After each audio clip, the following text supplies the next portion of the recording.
eu não tenho problema com preconceito. Eu só preciso que entendam os meus conceitos. É só isso. Eu tenho conceito e não pré. Em 1992, na Igreja Metodista Wesleyana de Mantiqueira, eu aceitei Jesus como Senhor e Salvador. É uma segunda-feira e Mary voltou para Jesus. Nós, apesar de vivermos juntos, ainda não éramos casados. Nos casamos também em 92, porque me foi exposto a o reconhecimento do batismo, e mediante isso eu me casei e me batizei. Algum tempo depois, talvez no máximo 6 meses, eu fui convidado a ir para Santa Cruz da Serra, na época Rua 19, hoje a igreja é na Rua 20, para caminhar ali, pois tinha uma prima que caminhava lá, e logo depois nós mudamos para o outro lado, para o Bossa Nova, na Rua São Paulo primeiro, e depois fomos para Rio de Janeiro. Tem uma turma aqui que caminhou com a gente lá. Lá eu dei os meus primeiros passos. Eu aprendi uma coisa que meu filho me alertou, Felipe, e que eu não tinha notado. A maneira que eu fui treinado, estava buscando treinar a igreja no mesmo modelo. A maneira que eu fui treinado era uma maneira, ou foi uma maneira autônoma. Eu fui treinado com o pastor Marcos Melquisedeque, que dava muita autonomia, oferecia àqueles que caminhavam com ele a possibilidade de terem a maturidade para estabelecer o seu próprio convívio com Deus, apesar de fazer parte da igreja, de um organismo vivo. Inevitavelmente ele dava a mim, não somente a mim, foi lá que eu cresci, aprendi, recebi inúmeras oportunidades, certo? Que ele me deu de autonomia. E hoje, quando eu olho para a igreja, eu vejo que eu busco oferecer a mesma coisa. Eu detesto de um ambiente manipulador. Eu detesto pessoas que tentam cercear os nossos pensamentos, a nossa capacidade de raciocínio. Por isso, nossas mensagens, você viu o Diego subir aqui e falar sobre oferta, de uma maneira que busca trazer uma conscientização, um ensino. Quantas vezes uma pessoa precisa te ensinar a ler? A quantidade suficiente até que você aprenda. Depois que você aprende, não há mais necessidade de ensinar você a fazer aquilo. Seria muito legal se no ambiente gospel ou evangélico funcionasse também da mesma forma. O ensino fosse o suficiente até que a pessoa aprendesse. Ao contrário de uma escola comum, não há nenhum impedimento maligno para que você execute, para que você faça. Porém, no ambiente religioso, nós temos sempre um grande opositor, um grande adversário, que por mais que você saiba tudo aquilo que você tem que fazer, forças serão empregadas para te impedir, usando você mesmo, usando o mundo espiritual diretamente sobre você, mexendo com suas emoções, com seus sentimentos e, por que não dizer, até com seu corpo, tendo o poder de oferecer dores e outras coisas mais. Mas também pode usar aquelas pessoas que estão perifericamente aí ao seu lado, filhos, cônjuges, vizinhos, amigos de trabalho. Inevitavelmente, quando o assunto é igreja, não basta falar uma vez. Nós temos que basicamente o tempo inteiro utilizar a didática da repetição. Isso é bíblico. Eu não sei se você já reparou. Se você vai ler, por exemplo, Reis e Crônicas, é praticamente a mesma coisa contada por uma ótica diferente. Se você abre o Novo Testamento, você se depara, por exemplo, Mateus, Marcos, Lucas e João, narrando praticamente as mesmas coisas. Se você vai olhar, por exemplo, Atos dos Apóstolos ou as cartas paulinas, você vai ver o apóstolo Paulo repetindo coisas que os seus ouvintes já sabem, porque estavam no Velho Testamento, mas Paulo está trazendo a memória das pessoas, porque entende que saber no contexto religioso não é necessariamente estabelecer uma execução diária. Parece que há um lapso, um esquecimento, parece que acontece alguma coisa cuja qual nós não desejamos, cumprir. Na verdade, queremos cumprir, sim, mas muitas vezes nós não conseguimos, e por isso você retorna basicamente todas as vezes para ouvir quase as mesmas coisas. É impossível que o marido não saiba que precisa amar a esposa, que um filho não saiba que precisa honrar seus pais, que pessoas não saibam como é que tem que se comportar, qual é o padrão comportamental, qual é o modelo comportamental, quais são os códigos da nossa comunidade religiosa. A maioria das pessoas já sabe. Colocar em prática, me parece, tem sido o grande desafio de todos nós. Quando eu olho para isso, já vem uns dias que eu coloquei no meu coração de aos domingos ministrar uma série chamada Ingredientes de uma Vida Saudável. E no primeiro momento eu falei da fé. Aquilo que faz Deus distinguir pessoas. Deus não escolhe pessoas, não. Ele escolhe fé, pessoas capazes de acreditar. É para isso, quando ele olha para Noé, o que vê em Noé? Ele vê em Noé a capacidade de acreditar que ele não vê em outras pessoas. Quando ele olha para Abrão e diz: eu vou formar um povo através de você, porque Abrão era bonito, era alto, era rico. O que tinha esse indivíduo? O que ele tinha é a capacidade de crer, e sustentado nela, ele foi escolhido por Deus para formar um novo povo.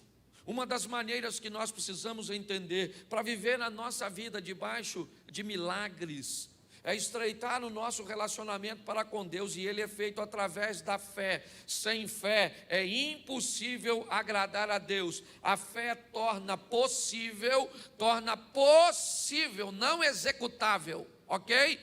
Posso todas as coisas naquele que me fortalece, sim, ou suporto, talvez numa tradução mais próxima da genuína, mas sempre é importante você ver que Deus nunca diz simplesmente que vai nos dar tudo a não ser a salvação, porque todas as outras coisas estão patentes aos seus olhos e ao seu entendimento a respeito se é bom ou não para cada um de nós. Na minha segunda mensagem, eu conversei com vocês sobre governo. Pastor, por que o senhor está repetindo? Exatamente para trazer a memória. Você quer ter um relacionamento bom para com Deus? Aprenda a ter fé. Por que é que o descrédito é algo extremamente expansivo, grande, nos dias de hoje, apesar de não é de hoje que isso acontece? Porque inevitavelmente, como seres humanos, podemos cometer o erro, o equívoco de tratar a Deus, nivelando Deus no mesmo ambiente que nós estamos inseridos. Quando nós olhamos para uma série de instituições hoje, nós olhamos que há uma ausência de fé em nós para acreditarmos nessas pessoas. Nós temos dificuldade de acreditar nos políticos, nós temos dificuldade de acreditar na polícia, nós temos dificuldade de acreditar na medicina, nós temos dificuldade de acreditar nos profissionais autônomos, nós temos dificuldade de acreditar nos pastores. Todos os dias nós vemos um se envolvendo no escândalo, com dinheiro, com drogas, com sexo. Qual é o propósito disso? O propósito disso é abalar a fé das pessoas. Por que é que temos uma mídia tão preocupada e focada em descredenciar a igreja? Não.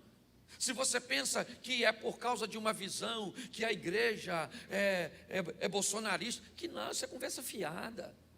Cada um de nós temos o direito de escolher quem nós quisermos. Aqui a gente não trata para mim se você vai votar em um, se você vai votar em outro. Aqui a gente não fala sobre isso. Eu tenho o meu candidato e como você tem o direito de ter o seu, eu tenho o meu e acabou. Aqui ninguém manipula, você não é massa de manobra, não tem nada de cabresto em você aqui não. Nossa proposta é ampliar a sua visão, para que você aprenda a fazer suas próprias escolhas de uma forma sábia.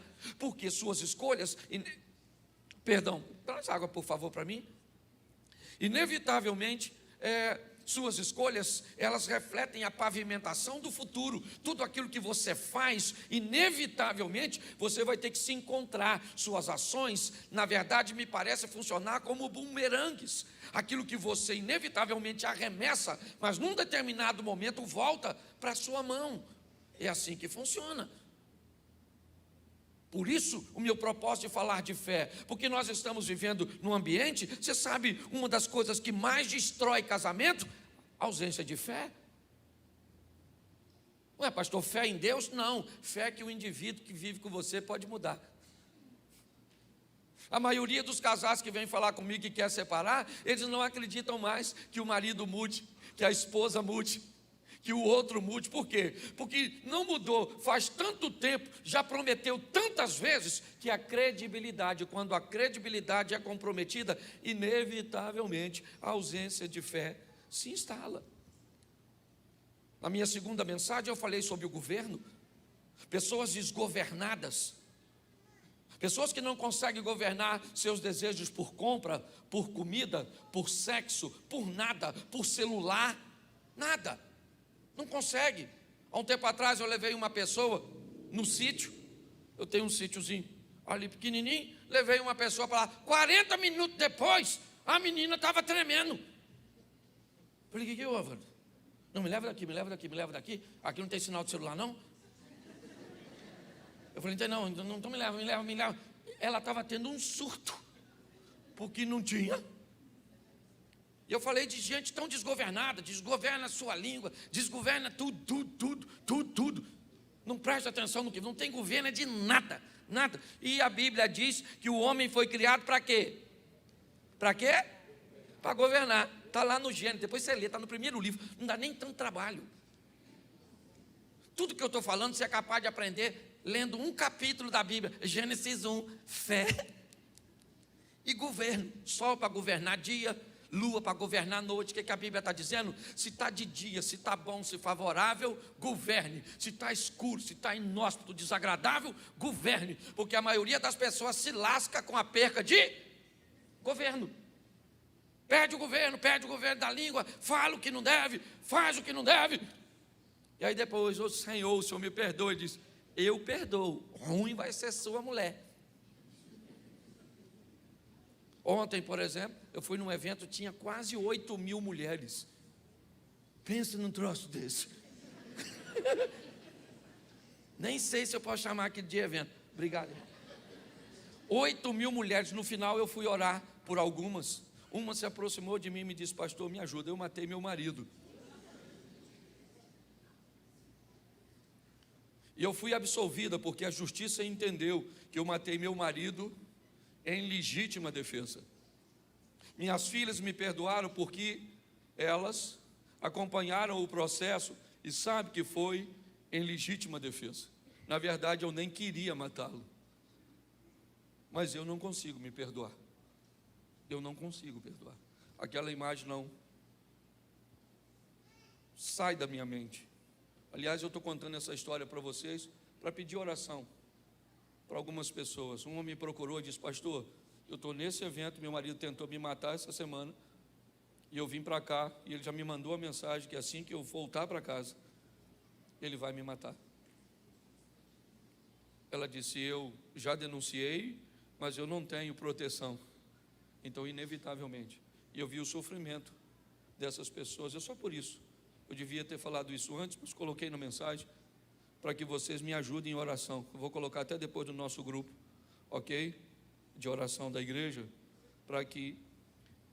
Mas, preste atenção, inevitavelmente, há um propósito, roubar o nosso governo, roubar o governo das nossas emoções, fazer com que percamos o controle de tudo. Foi por isso que Davi caiu, foi por isso que Abraão entregou-se ou permitiu-se se deitar com o egípcio Agar. Por quê? Porque ele perde o controle. Citei Herodes, o governador da Judéia, dando o governo, certo?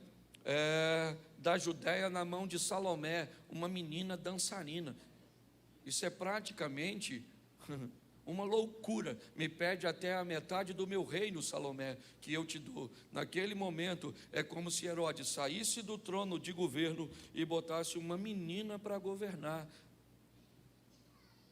São ingredientes, se não forem respeitados, fé e governo, sua vida pode virar uma desgraça. Ainda que você, depois que morrer, vai morar no céu. Mas morar no céu não é a garantia de ter uma vida terrena boa. E hoje eu quero falar do terceiro ingrediente, eu quero falar de pessoas. Vai ser rapidinho, certo? Nós vamos falar dos desafios dos relacionamentos. É isso que eu quero falar com você. Porque inevitavelmente não dá para viver nesse mundo sem se relacionar com gente. E 3 coisas eu separei para você, esse culto é bem mais curtinho, certo? Mas eu preciso, primeiro, dar 2 textos bíblicos que enfatizem, porque é assim que funciona. Deixa eu te avisar uma coisa. Se você entende um pouco de Bíblia, nunca se sustenta uma tese bíblica pautada em apenas um texto. Nunca. O correto é que uma tese bíblica sempre esteja pautada em 3, ou se possível mais textos, porque senão alguém pega um único texto contextualizado numa história totalmente diferente e fica fácil enganar você. É como se alguém, imagine, a mulher sábia edifica, aí alguém olha para você e diz: olha, essa frase está errada, vou ler para você direito. A mulher sábia edificar em casa.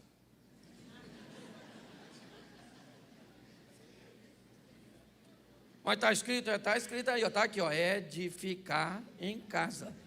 Se você não sabe ler, ficou em casa. Não, a gente precisa abrir a mente do povo. E uma das coisas difíceis é lidar com gente. Fala assim, gente. Diga, a pessoa mais difícil que eu já tive que lidar, diga. Sou eu. É ou não é verdade? É. Então, 2 textos só para você entender. Eu poderia te dar mais, mas eu não tenho tempo. Gênesis 2:18, bota aí rapidinho. Não vou passar do horário não, já o povo está saindo para chegar outro. Gênesis 2:18. Quem falou foi Deus. E disse o Senhor Deus. O que Deus disse? Não é bom que o homem esteja? E vou fazer uma mulher, para que ele tenha com ela filhos, para que eles montem uma sociedade juntos. É isso. Irmãos, primos, tudo isso vai surgir dessa primeira família, porque para Deus não é bom que o homem esteja. Aí algumas pessoas querem viver no isolamento. Você tem um direito, só que não é bom. Porque se Deus diz que não é bom, não é bom. Agora cá convenhamos, tem as coisas boas de se relacionar. Bom, tem coisa boa em ter marido? Tem ou não? Mas tem coisa ruim em ter marido? Tem. Tem coisa boa em ter esposa, marido? Mas tem coisa ruim? Tem coisa boa em ter filho? Mas tem coisa ruim também? Isso aí. Tem coisa boa em ter sogra?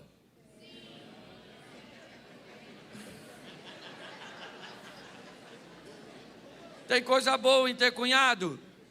Tem coisa boa em ter patrão? Tem coisa boa em ter vizinho? Tem, sempre tem.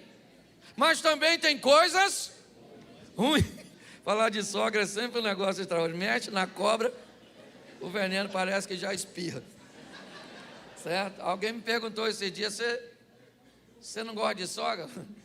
Eu falei: eu gosto tanto de sogra que se minha mulher deixasse eu tinha mais de uma. Certo? É brincadeira, certo? Mas Deus disse que não. Ela já está acostumada comigo, são 30 anos. 30 anos, certo? Vamos lá. Disse Deus, não é bom que o homem esteja? Eclesiastes, põe aí por favor, 4:8. Outro texto, eu poderia usar bastante, mas Eclesiastes capítulo 4, verso 8.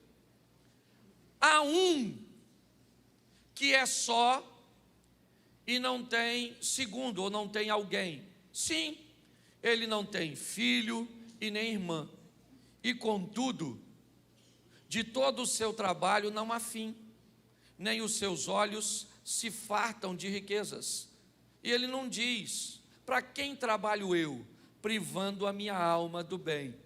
Isso também é vaidade e enfadonha ocupação. Continua. Melhor é serem dois do que um, porque tem melhor paga no seu trabalho, eles rendem mais. Porque se um cair, o outro levanta seu companheiro. Mas ai do que estiver só, pois caindo não haverá outro que o levante. Também, se dois dormirem juntos, se aquentarão. Mas um só, como se aquentará? E se alguém quiser prevalecer contra um, os dois resistirão. E o cordão de 3 dobras não se quebra tão depressa. O texto diz, marque aí na sua Bíblia. Há pessoas que escolhem ser sozinhas, não vão ter ninguém ao seu lado. O que elas vão fazer? Provavelmente mergulhar em atividades, buscando tirar delas o melhor proveito, sem jamais se perguntar: para quem eu estou trabalhando? Ou o que eu estou fazendo, se não há um legado a ser deixado depois de mim? E a Bíblia começa a explicar tudo isso, e o propósito é único: explicar, expor a necessidade que temos e a importância de lidar com gente, pessoas. Por isso eu separei 3 coisas. Primeiro, o que são pessoas. Eu quero te mostrar e perguntar se elas são todas iguais.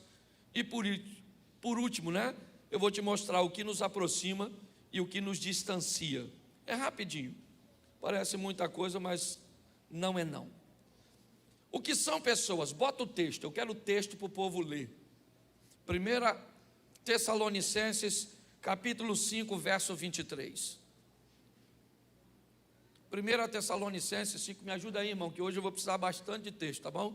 Se puder já ir anotando, porque no segundo culto fica mais fácil. 1 Tessalonicenses, capítulo 5, sei que o equipamento aí não está legal, eu já vi que ele não estava funcionando bem. Se não der para colocar, é só sinalizar que eu resolvo aqui. Tá bom, Douglas? Me avisa aí. 1 Tessalonicenses 5, 23, porque não pode demorar, senão atrapalha o andamento aqui. Isso. E o mesmo Deus de paz vos santifique em tudo. Repita comigo: todo o vosso espírito e alma e corpo. Tome somente aí, para a gente ganhar tempo. O mesmo Deus vos santifique em tudo. Ok? Tudo.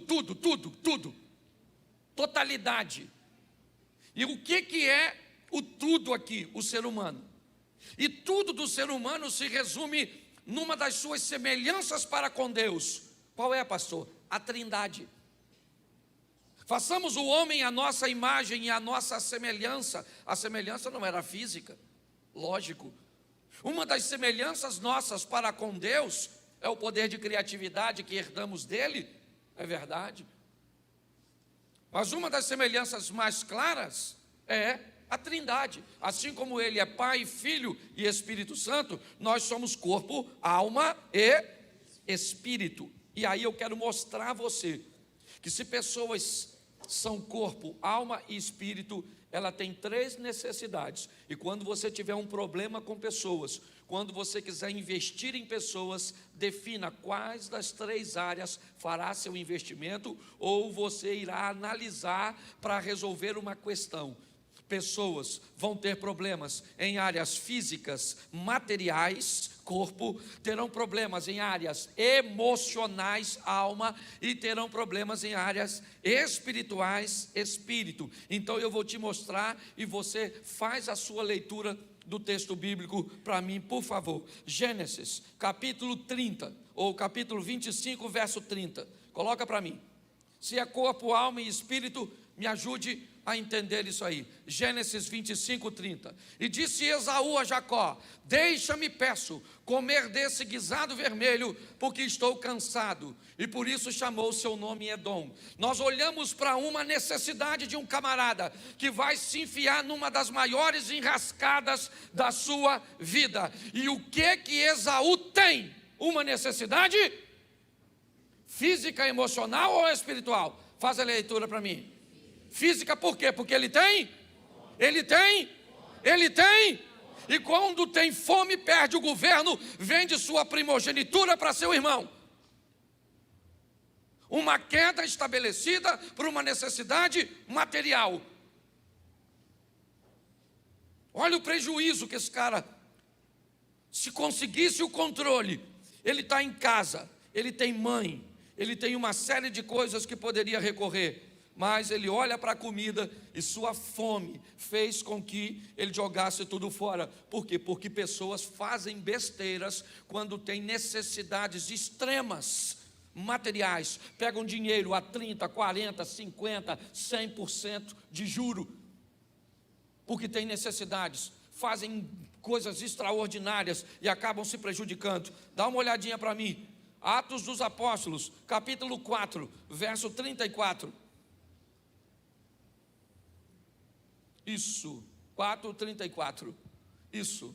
Não havia, pois, entre eles necessitado algum, porque todos que possuíam herdades ou casas, vendendo-as, traziam o preço, ou seja, trazia tudo do que fora vendido e o depositavam aos pés dos apóstolos. Com isso eles ganhavam credibilidade, respeito, admiração. Eram pessoas que eram vistas como piedosas, como pessoas capazes de abrir mão de coisas materiais. Mas o capítulo 5, no verso 1, bota para a gente aí, porque é o contexto desse texto que eu vou te dar agora.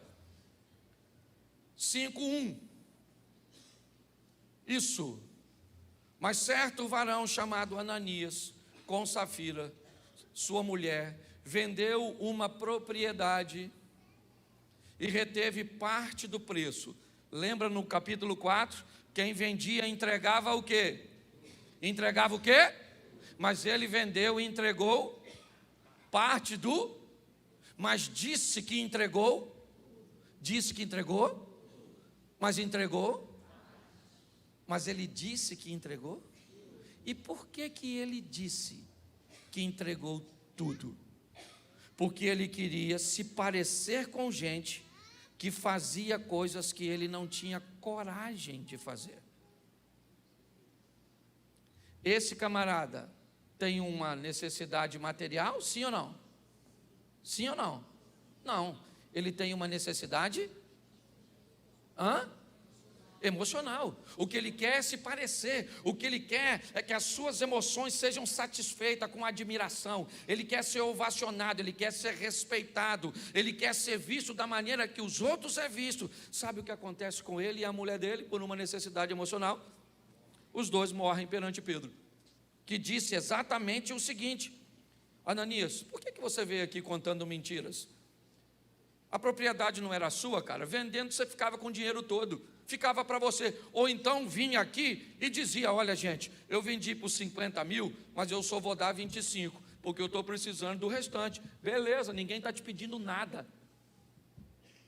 Muitas pessoas, e tem gente caindo, certo? Vivendo coisas muito ruins, por suas necessidades emocionais, pessoas que precisam de aceitação, pessoas que não toleram o potencial de outras pessoas, mas é um negócio horroroso, essa parte, essa necessidade das nossas emoções, que fazem parte de nós não temos como abrir mão disso. O que temos que fazer é voltar na mensagem anterior, que falávamos de quê mesmo, gente? De quê? De governo. Governo minha vida. Eu já falei isso aqui. Eu fui jantar com o Mary uma vez. Na hora que veio a conta foi R$3.500. Um negócio de um tal de um fundi, que nem comida direito era. Lembra, Mary? A gente devia estar umas 12 pessoas. 3 contas e 500. Eu falei: o que é isso? Naquele dia eu falei para ela, eu não podia brigar com ela, porque quem tinha convidado ela para ir era eu. Porque se fosse ela que me botasse numa furada dessa, o bicho ia pegar. Mas ela olhou para mim, como quem disse assim, bem feito, lembra? Estou rasgando o coração hoje aqui, filho. E aí depois, na hora de ir embora, eu falei com ela, querida, olha só, nunca mais nós saímos com esse povo para comer. Nem para tomar água, quanto mais para comer.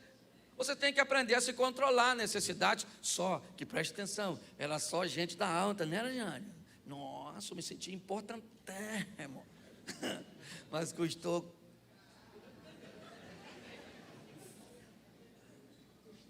Marcos capítulo 7, verso 26. Marcos 7, 26. E uma mulher grega, cirofenícia de nação, rogava-lhe que expulsasse sua filha, ela tem uma necessidade, sim ou não? Ela é material? Ela é emocional? Ela é?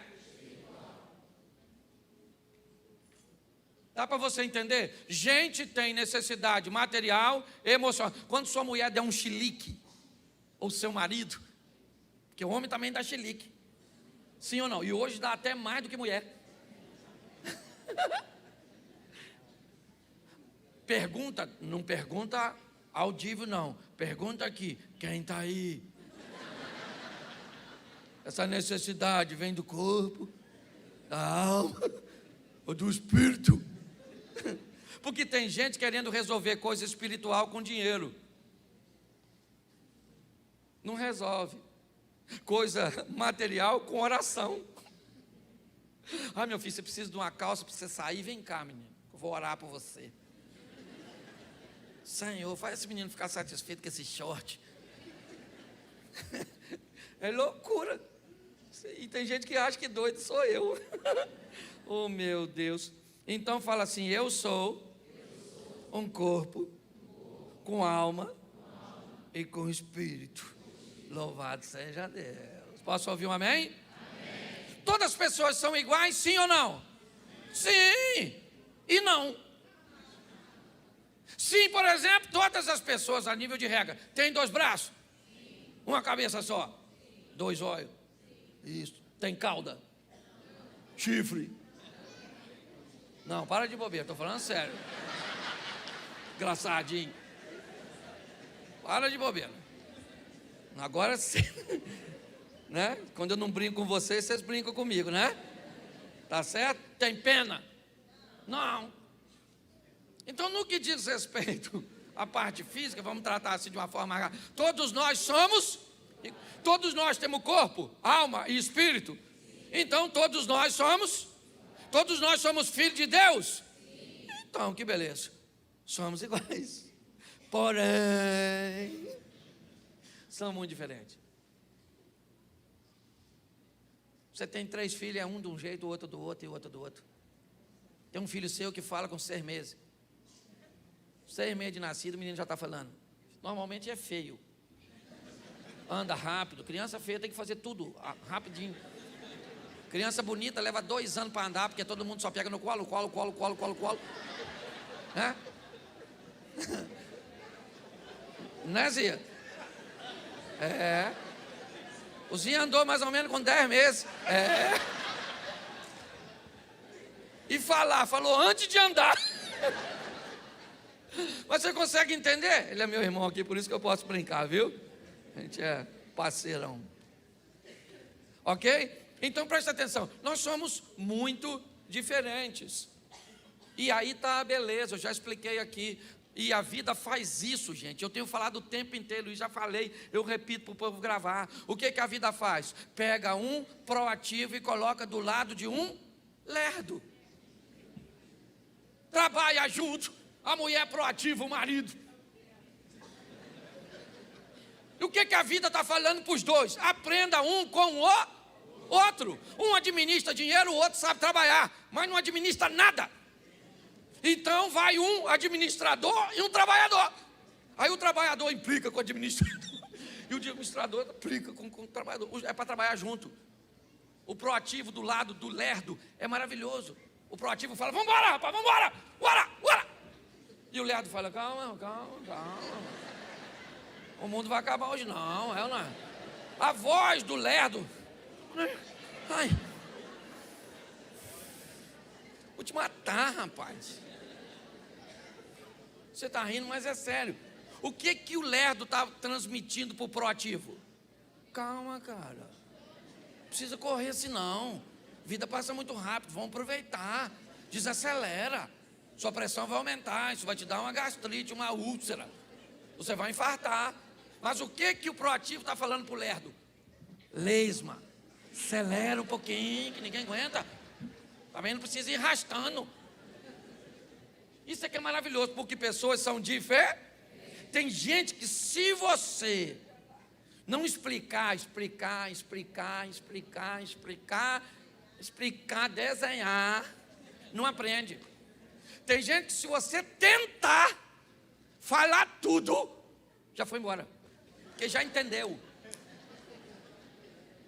Te deu a conta de luz e o dinheiro, pronto, o que você sabe? Aí, é para fazer o que aqui? É para você ir no McDonald's, sentar e ler o que está escrito aí, não é verdade? Mas tem gente, é assim ou não é? Tem gente que pega nu, mas tem gente que se você abrir a cabeça e botar dentro, não funciona. Isso é maravilhoso, gente. Isso é gostoso demais, porque diminui uns, aumenta outros. Isso é muito gostoso. Então aprenda a lidar com gente. Na igreja tem gente, mas muito difícil, que se eu não conhecesse o sistema, eu diria que veio direto da região mais baixa do mundo para cá. Não tem gente que parece que vem assim, já vem vermelhinho, não tem? Nem esfriou, não é? É bom falar coisa ruim de forma legal, né? Então aprenda uma coisa aqui. O que aproxima pessoas? O que é que aproxima a gente? Bom, algumas coisas eu separei aqui, é lógico, eu não estou extinguindo o assunto, minha proposta não é essa. Mas uma coisa que nos aproxima muito, afinidades. Gostar basicamente das mesmas coisas, não necessariamente. Então, por exemplo, quem aqui gosta de futebol, levanta a mão. Isso. Quantos aqui torcem, por exemplo, para o Flamengo? Levanta a mão. Quantos são vascaínos? Levante a mão. Quantos são botafoguenses? Levante a mão. Isso aí. Quantos são tricolor? Levanta a mão. Olha que beleza. Cada um torce para um time, sim ou não? Ou um grupo torce para um time. Mas uma coisa nos une. Gostarmos de futebol. Quer da primeira, quer da segunda divisão. Mas beleza, deixa quieto. É só uma brincadeira. Quem não entende de futebol ficou assim. Né, Cruzeirense? Tem gente de segunda divisão aqui até no outro canto. Deixa quieto, não implica comigo não, Elisé. Então, afinidade, aquilo que nos outra coisa que nos aproxima, necessidade. Às vezes tu não tem afinidade, mas tem necessidade de estar perto da pessoa. Trabalha no mesmo lugar. Você nem gosta. Porque a pessoa é ruim. Pastor, mas não tem que amar todo mundo. Amar tem, gostar não. Porque gostar tem a ver com gosto. E quanto menos você gosta da pessoa, melhor você tem que tratar ela. Quanto mais você gosta, pode notar, eu gosto do Ozzy, a gente tem uma intimidade, você pode notar que eu fiz diversas brincadeiras com ele, que eu não faria com um montão de gente aqui, que eu não tenho intimidade. É importante nós entendermos isso. Quanto mais distância ou distanciamento nós temos, mais desconforto, mais cortês, mais agradável, mais cristão nós precisamos ser. Posso ouvir um amém? Estou pedindo ninguém para tratar mal os outros aqui não, hein? Não é isso não, mas só estou falando para você que tem que entender os desafios, gente que é para se deixar um pouquinho mais longe. Mas, às vezes, ou nós temos que ficar perto o que nos aproxima são necessidades. Nós temos necessidade de tolerar um chefe. Às vezes você nem queria. Na emoção, por exemplo, seu chefe briga contigo. O que você fala? Alguém fala assim, seu chefe estava lá falando mal de tu. Você fala, o quê? Espera aí que eu vou lá. Aí no caminho você vai, aí você começa a conversar com você mesmo. Escola das crianças, prestação do carro, conta de luz. Aí quando você chega lá, você diz: e aí, chefe, beleza? Como é que está o senhor? Vim aqui só para saber, aqui está falando alguma coisa aí, beleza? Aliás, queria avisar vocês que ele sempre tem razão, não é verdade? Necessidades. Às vezes a necessidade nos aproxima. Terceiro, vamos lá. Sentimento nos aproxima. Ah, meu Deus. Você começa a gostar da pessoa. Aí a pessoa não vale nada. Ruim mesmo, ruim. Já casou 6 vezes e você se apaixona. Eu queria perguntar a você uma coisa. Eu nem sei se eu vou perguntar mais não, Senhor. Você viajaria para São Paulo com um cara que já foi para lá e bateu 5 vezes de carro? Ó, rapaz, todas as vezes que eu fui para São Paulo, eu bati. Sério. Vão amanhã, você quer ir? Não, rapaz.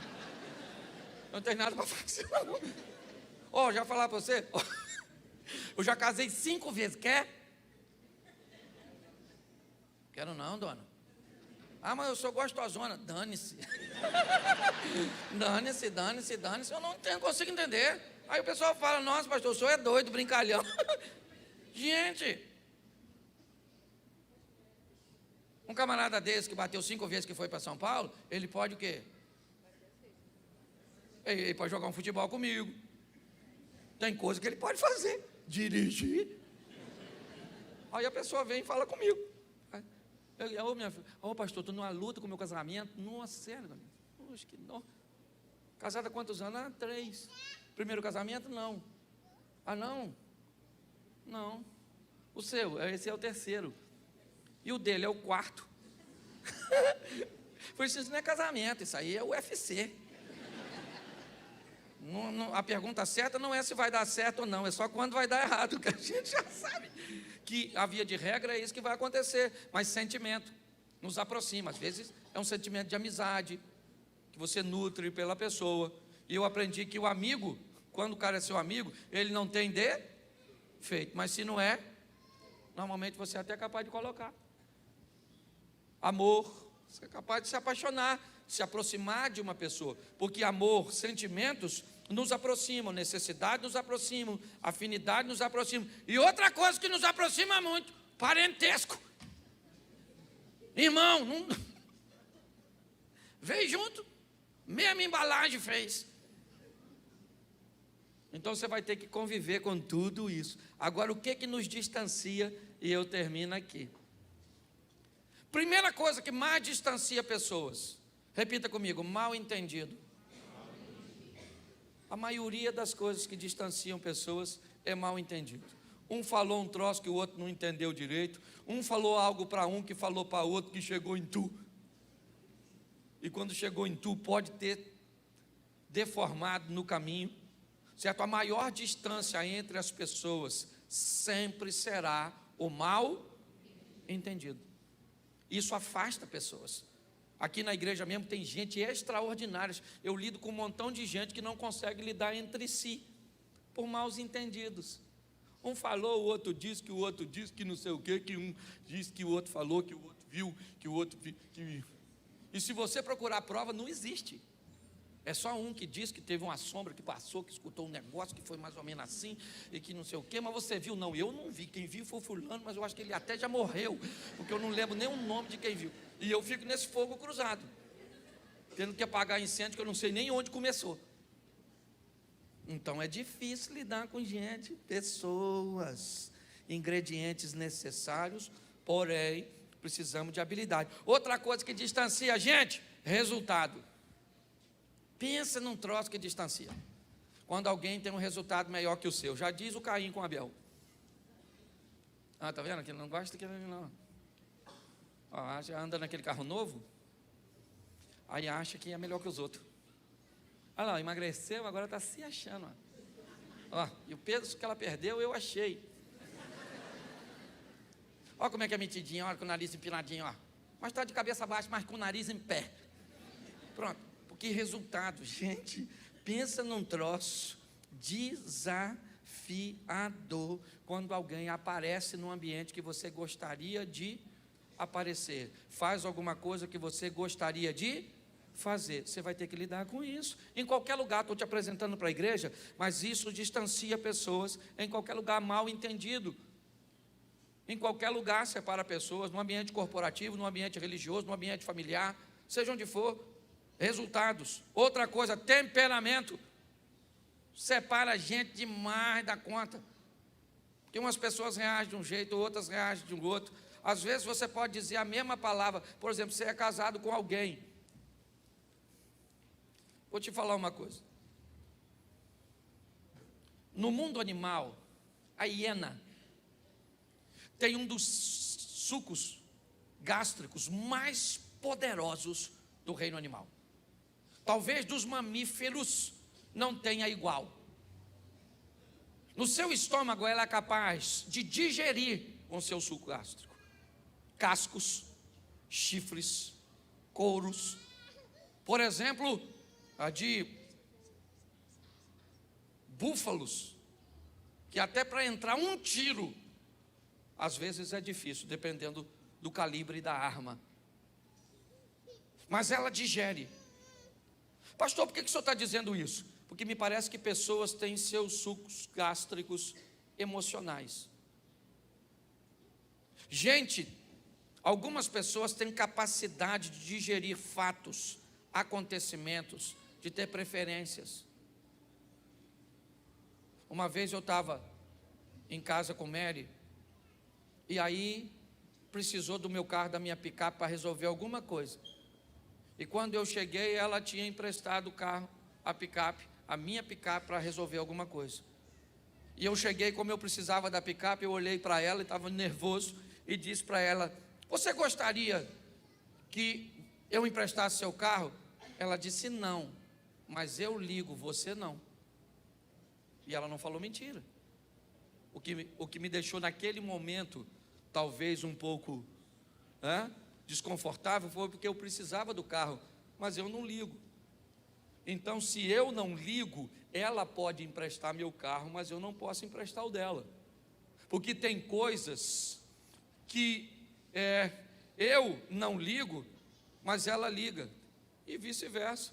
E nós vamos aprendendo a conviver, porque pessoas são de fé, e isso muitas vezes nos separa. E por último, intolerância, preconceito, nos separa demais esse troço.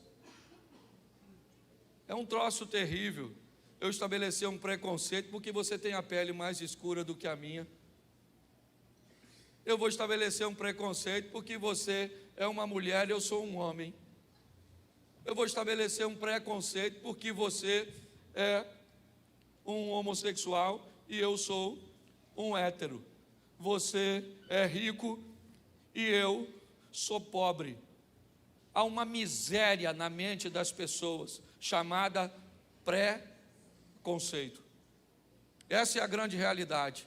E pasme vocês, elas estão muito mais posicionadas na extremidade de lá do que na extremidade de cá. A verdade é essa. Eu não tenho problema com preconceito. Eu só preciso que entendam os meus conceitos. É só isso. Eu tenho conceito e não pré.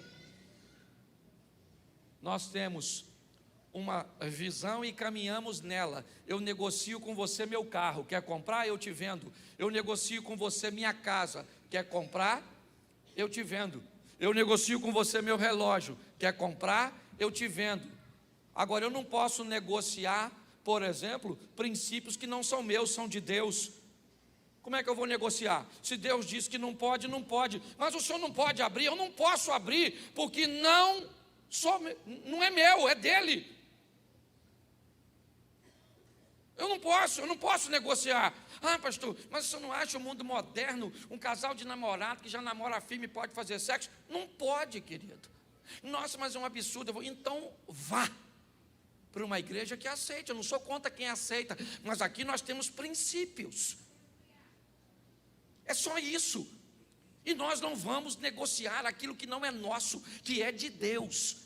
E o dia que você achar que não dá para caminhar com a gente, primeiro venha esclarecer o motivo pelo qual quer ir embora. E depois eu aprendi na maturidade.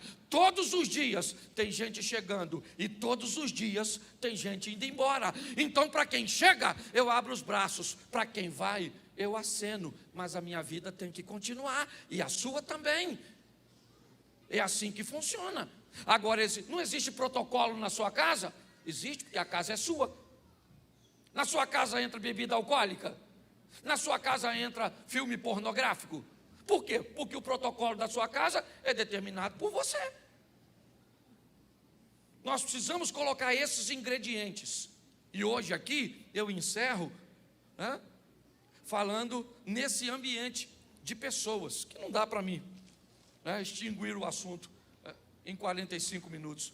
Mas eu queria que você estivesse, primeiro, preparado com a fé.